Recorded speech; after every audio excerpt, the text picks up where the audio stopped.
Today we're going to talk about boxing. We're going to talk about the upcoming fight between David Benavidez and Alexander Vlasnik. I believe that's his name. Now I try not to look at his name when I'm going to pronounce it because it's confusing. To me, it says Gavados Zdiskik or Gavados Dike, Gavados Dike.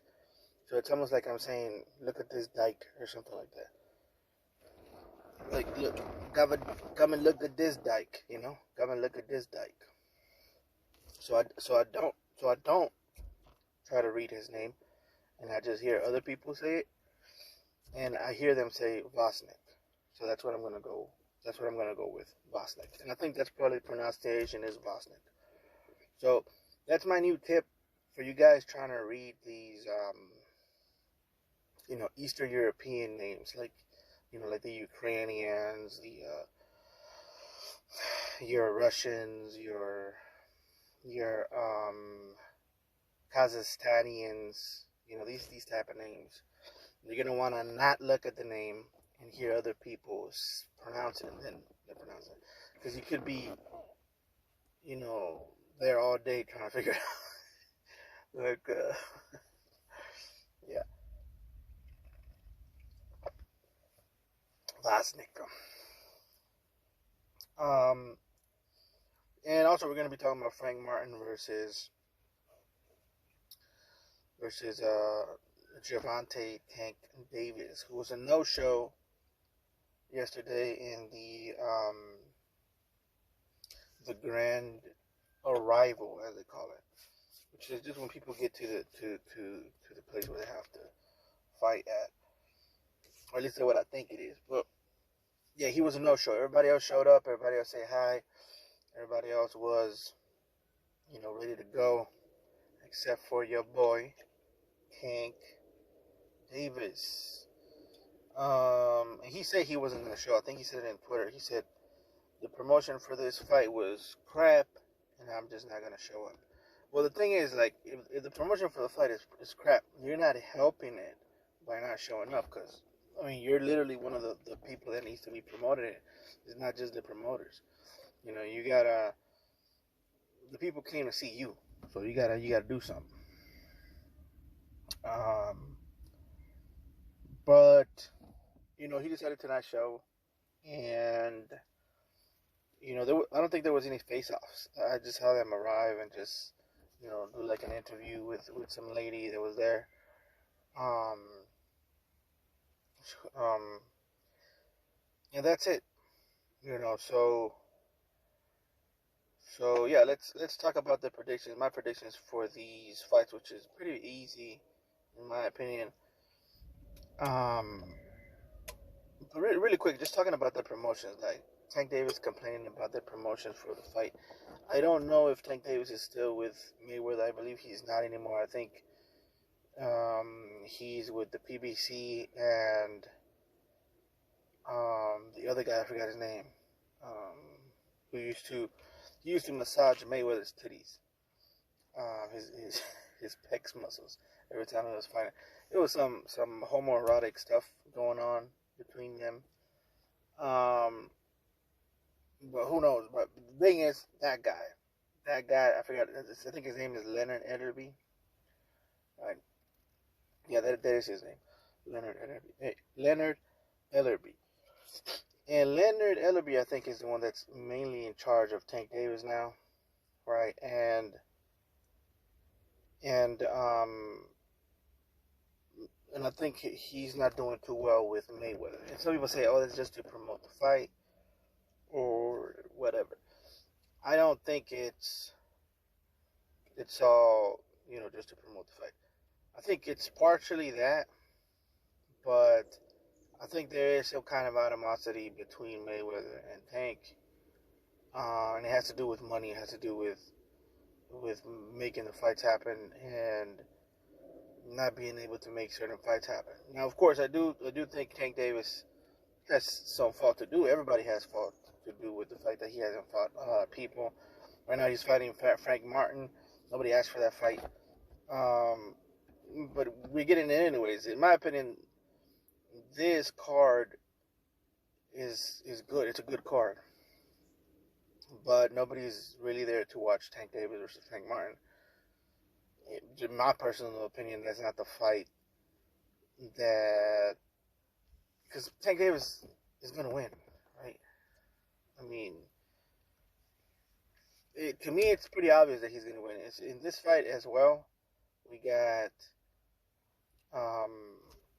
Benavidez versus Vosnik. I think David Benavidez wins as well. And I'm pretty sure he is going to win. Now, some people are saying that the weight's going to be different. It is going to be different. He is going to feel the difference.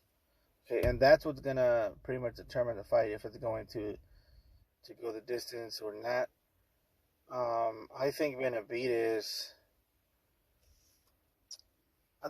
wins the fight, man.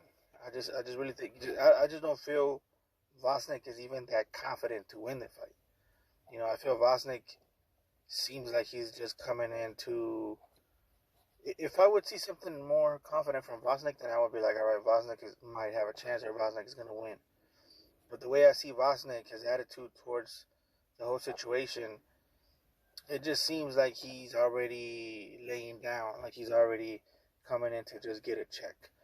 Even the hat he wearing. To me that hat is a chill hat. I've always thought that hat was a chill hat, and it's a hat. I know I'm putting too much into the hat, but it's like when somebody wears that hat, it's like, yeah, he's just chilling, and he's here to just lay low. Lay low and get out the way. Like, for example, have you seen that movie? What's the name of that movie? The Killer or something like that on Netflix? Well, he was trying to lay low and not cause too much attention, not cause too much trouble. What would he wear? He would wear one of these hats. He's like, hey, man, I'm stay out the way. That's that type of hat, bro. That's that type of hat. And meanwhile, you got David Benavidez here. Got all the chains. He got his pieces and stuff. Like, bro, like the body language is. Just let me know that Vosnik is mentally already not there, and that, in my opinion, that's a big percentage. It's like 75 or something like that for me personally. It's mental. Like, if your mind ain't there, bro, what's his face? The mind can't live without the body. So if you're mentally not there, I mean, the body can't live without the mind. That's what I was trying to say. So if you're mentally not there, bro, your muscles ain't gonna be 100%. Your reflexes ain't gonna be 100%. That's the main reason. Okay, that's the main reason that I think Vosnik is gonna lose this fight. But if he psychs himself up and he says, all right, man, I'm the bigger guy. Okay, I'm bigger. I'm naturally bigger than this guy. But the interviewer was asking. That's the thing. The interviewer was asking him. He was like, because the interviewer was trying to hype everybody up. Everybody that came up there. She was trying to give them things to. How can I say this? It's not cheering them up, but she was giving them things to argue for them. So somebody would come up there and be like, you're an Olympian champion. Is that going to help you in the experience? What you're supposed to say is like, yeah, man, that's definitely going to help, because being an Olympian ain't no joke. And people got to put some respect on me, because even though I was a silver medalist or a bronze medalist or whatever, the thing is, I have the competition and the experience. That's what you're supposed to say. But Vosnik was like, nah, he got more fights. And then they say, what's the other thing they said? Oh, this is your natural weight class. You think that's gonna give you an advantage? And he was like, nah, he's pretty big too. So it's like, bro, you're pretty much just telling people, yeah, man, he's gonna beat the shit out of me. That's what you're saying, bro. You're just, and that's, in my opinion, that's the main thing that makes me think Benavidez is gonna win.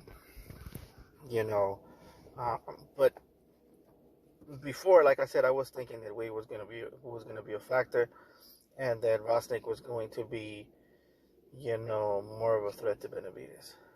Um, but unfortunately, you know, I still, well, not unfortunately. Well, yeah, unfortunately, because he's given up. He's given up already. I want to see a fight. So if this was more of like an equal thing, it'd be better. But just if mentally the other guy is defeated, it's just no bueno in my opinion. Um, so moving on to Frank Martin versus Tank Davis. Tank Davis versus Frank Martin, and who I think is going to win this fight. Now, of course, this is the whole slick black fighter thing, right? That people always bring up, and they keep saying that about Canelo, but they also say it about Tank Davis. So that's the thing they bring up on Tank Davis. They're like, oh, Tank Davis only fights slow Mexican fighters, right? And he's just fighting those guys because he knows he can beat them, right? And the whole thing is a very racist, very racially coded, and very I'm sorry, inappropriate. But it to me it doesn't make sense because, like I said, there's slick black fighters, but there's also, rough moving forward type black fighters. There's also black fighters that have good chance and just move forward and truck. Like I forgot his name, Sean Porter. I know you guys remember Jeff Lacey.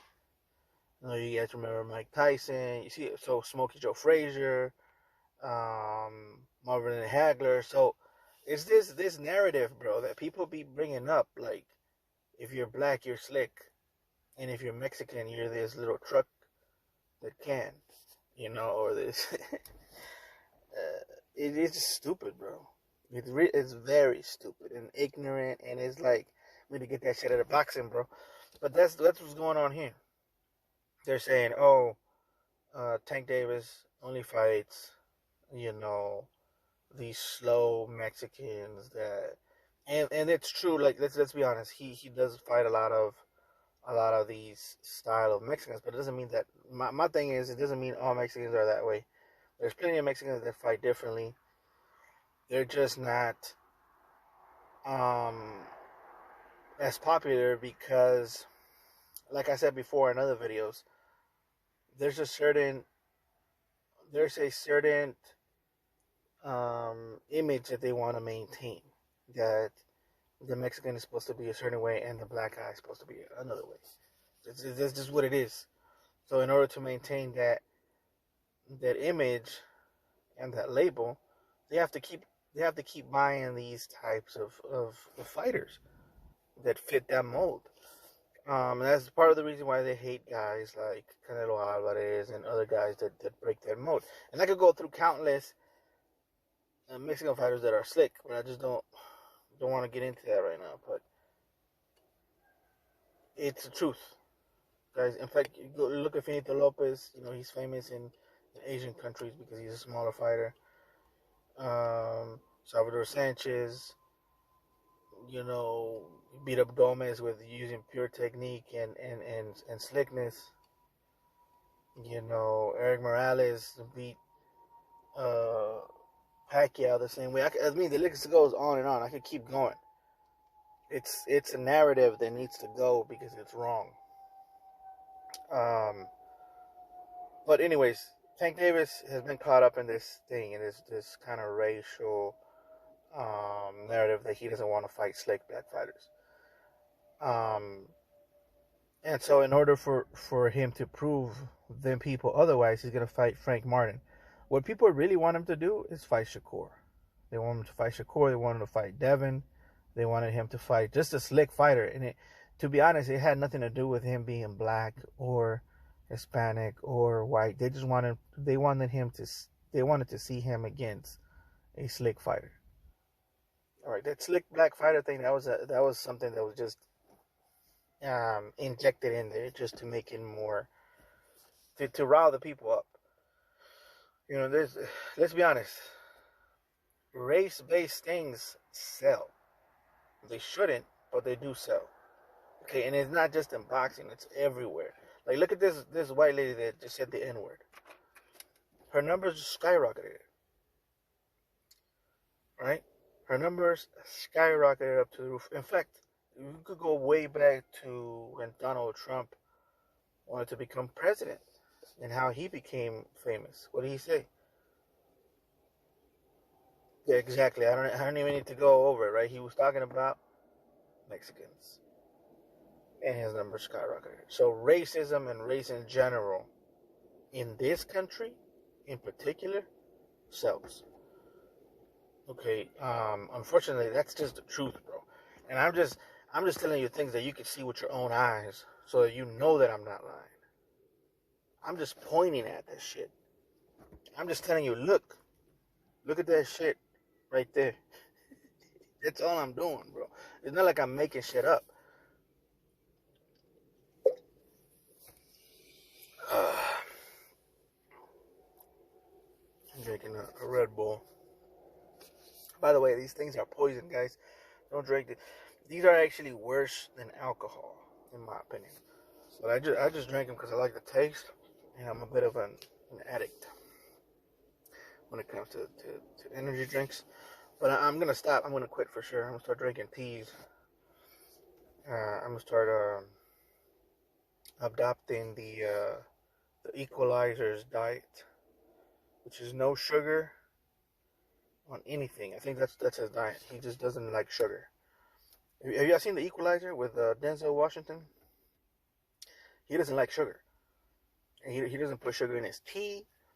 There's zero sugar for him. You know, and yeah, so which is weird because he does have a bit of a gut, right? Just a little bit of a gut. But anyways, that's neither here nor there, guys. Getting back to the fight with Frank Martin and Tank Davis. Now, the controversy has always been sparring sessions, right? Everybody wants to live off of sparring sessions, and if you're a guy like me, a guy that's not a professional, a guy that does this for fun, then that's fine. You could puff yourself off or up. That sounded weird. You could you could you could pump yourself up, you know, by saying, "Oh, I want a sparring session with this guy or that guy, whatever." Cool, whatever. Okay, how I get it. But if you're a professional, you should know that sparring and fighting are two different things. I don't know if I already mentioned it. The gloves are different, guys. It's just most of the time when you're sparring, like I said, you know, you're using 16-ounce gloves most of the time. Sometimes bigger, thicker. Just there's more protection. You know, plus you're wearing headgear, right? And for me personally, it's just totally different. Like I'm easier to hit with headgear for some reason. I'm just easier to hit with headgear. Um, but at the same time, I could block more shots because of the gloves. The gloves create more protection, and you're able to block more shots. You're able to parry more shots easier. It's just totally different. Now, when you put on uh, 9 ounces or 10 ounces, right, the difference is monumental, and it's even lower than that sometimes. Some of these guys wear lower ounces than that. You're faster. Number one, you're faster. Number two, you're lighter. You just feel you don't even feel you feel like you got nothing in your hand. Um, and you're definitely going to be feeling the shots more, and they're going to be slipping through the cracks more. Because one of the things with the big gloves, when you try to slip in through the cracks, causation, you know, sometimes they get stuck, and then you try to get your glove back out, you know, and it gets stuck sometimes. But with the smaller gloves, it slips in like butter, bro. Like whack, whack, whack, whack. It's just totally different, dude. Most of the time I've sparred I sparred with 16 ounce, right? But every once in a while, I just want to see how it feels to have lighter gloves. And it's just crazy, dude. It's crazy, man. So you're just faster, man. You turn into a freaking Goku or something, or Piccolo when he took off the weights. Um, so this is what I'm saying. Like people be trying to say that oh he sparred this guy, he beat him in sparring, so now bro, it's the difference is crazy, dude. That's why I don't be looking into all of that like it means something. It doesn't mean anything. Because Frank Martin, uh, yeah, cool. As Frank Martin is talking about, because Frank Martin is talking about that he beat him in sparring, or he did something to him in sparring, and it's a thing of he said, she said, unless a video comes out, and then even when the video comes out, sometimes some people see it one way and other people see it another way. That's why there has to be judges involved because they're gonna be the ones determining who actually won the fight. You know, so what do I think about this? I think Tank Davis should be the favorite, and Tank Davis is the favorite. But I wouldn't be surprised if Frank Martin, pulls off a decision. A decision. Okay. And even then, the thing about Tank Davis is Tank Davis is the face. Okay, he's the face. And because of that, even if it goes to a decision, Tank Davis still has the possibility of winning that fight. It's just the way it is, guys. Okay, and I'm not saying it's wrong or right. If the fight goes to decision, there's a big possibility that people are going to hold it over Tank's head and say, oh, you really didn't beat him. He actually beat you. It happens to Canelo all the time. People think he lost to Lara. I don't.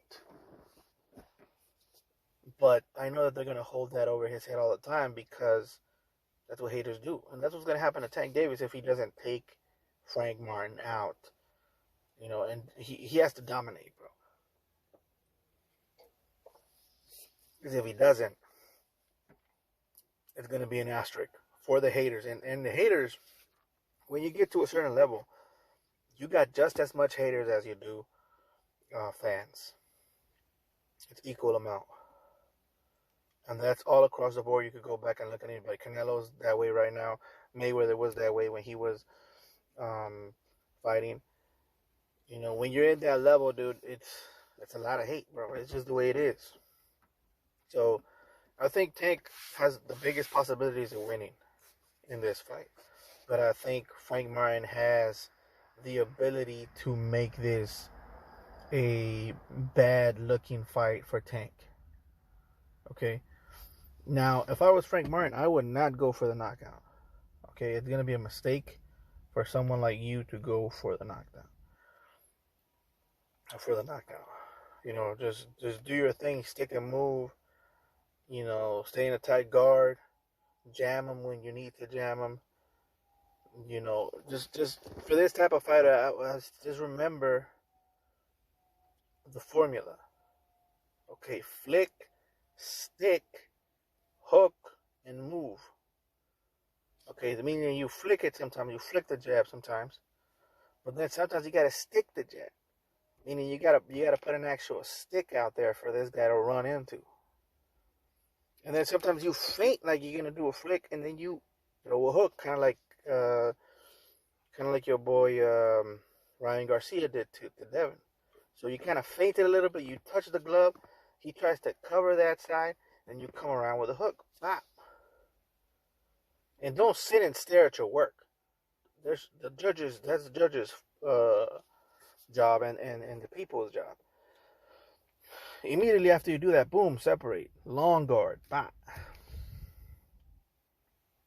And then look at him a little bit from far away. You can look at him from a distance. Okay, cool. Look for reactions from a distance. Then flick again. Flick. He tries to come in. Boom, grab him. Say something to him. You a bitch and you go die. And then just separate again. But if you could sneak one while you're separate, you could jump in and right after you're separate, boom, you got another one. Hold him again. whisper in his ear, "You a bitch and you go die," and you push him away again. That's what you gotta do, bro. And don't even worry about knocking him out. Don't worry about hurting him. What you're trying to do is hurt his feelings, bro. You're trying to get in his head. That's what you're trying to do. Now, if you do that, there's a possibility that you can pull off a decision or pull off a decision in the eyes of the people. And in this day and age, that's pretty much like winning, bro. Look at what happened between Ryan and Devin. See, Ryan won in the eyes of the people, right? But now they're trying to fight it in court to get it back. Do you think that if Devin gets it back, do you think that the people, the streets, are going to respect Devin? The answer is no. Okay, he's going to win in the official paperwork. But the people are always going to see Ryan as the winner. Whether it's right or wrong, it has nothing to do with it. You know? It's like the movie, I keep quoting movies. When Clint Eastwood was about to kill that one guy in Unforgiven, he was like, "I don't deserve this." And he goes, "Deserve ain't got nothing to do with it." And pop! Shoots his ass. He shot him with a 2-barrel too. One of them big, his head was gone. Like, that's the thing they don't show you in movies. The effects of guns, the certain guns that they have. Like, yeah, his head was gone, bro. Closed casket for that guy. Closed casket. Anyways, guys, I don't even know if I could say that on YouTube. Maybe I'll get, what do they call it? Flagged or something.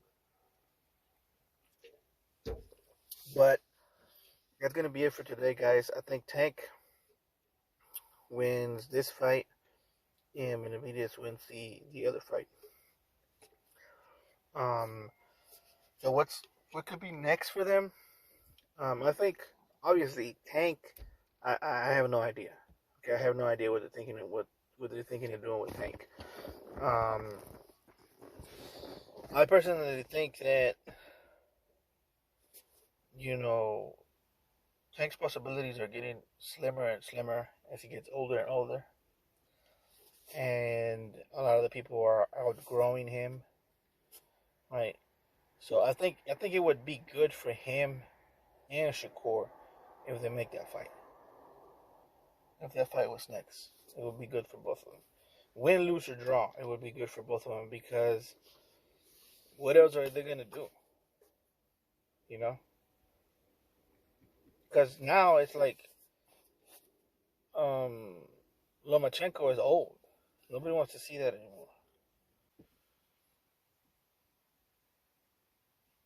Anyways, as I was saying, Lomachenko's old. So even if he gets that fight, people, I personally don't want to see it. But even if he does get that fight, it's just people are not gonna give him credit for it. So he has to fight Devin. He can't fight no more because he outgrew him. Devin outgrew Tank. He should have fired him when he could have, but he didn't do it. And now it seems like he's trying to get credit for something Ryan did. This is the problem with boxing. People trying to get credit for stuff without actually doing the thing. Right? You get email champions, right? You got Devin trying to fight for his belt in court, to be undefeated in court rather than getting it in blood. This is the what we come to in boxing now, where it's people just being civilized about it, which I understand in a way.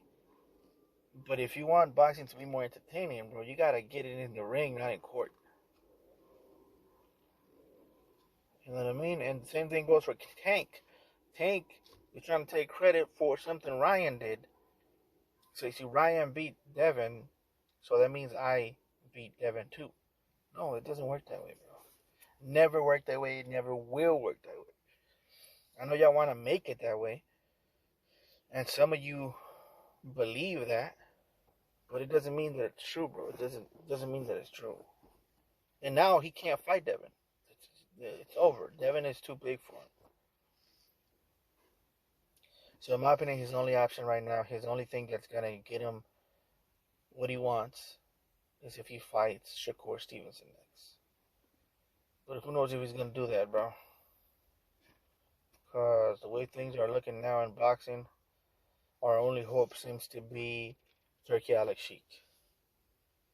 Alright, because these promoters here in the US are too scared. They don't want to promote their fighters. They don't want to spend money. They don't want to spend money to make money. They're stingy and they're scared. And the fighters reflect what the American businessman is. If you think about it, it's all connected, bro. If you think about it, look at it. They're scared to promote. They're scared to invest, and they're scared to lose. And that's what all of these fighters are doing here in the U.S. They're just scared to lose, and they're scared to invest. You know. But that's pretty much it for today, guys. I gotta run. Please like, comment, subscribe. And I'll catch you guys later.